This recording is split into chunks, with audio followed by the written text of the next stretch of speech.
ससुरा हमर सखी गेंदा के फूल ससुरा हमर सखी गेंदा के फूल सौस पिए पीरी हमर सौस पिए पीरी हमर गाजा ससुर ससुरा हमर सखी गेंदा के फूल ससुरा हमर सखी।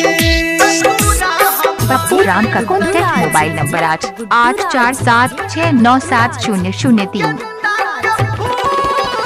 मधुबनी डीजे राम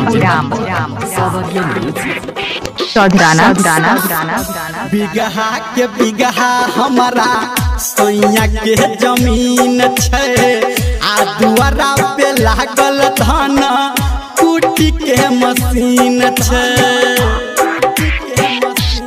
हाँ हाँ बिगहा के बिगहा हमारा सैया के जमीन छे आ दुआरा पे लागल धान कुटी के मशीन छे।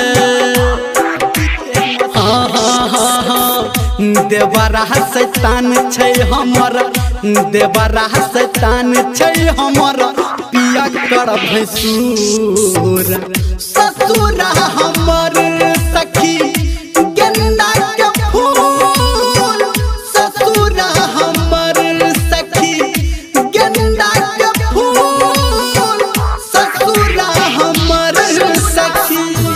गुड्डू राज क्या नाम है आपका? डीजे पप्पू राम। नाम तो आपने सुना ही होगा। मधुबनी मंचला रिकॉर्डिंग है चौधराना सैया राजा हम रानी बनल छी आ चिरई के नियन हम पिजड़ा में फसल छी।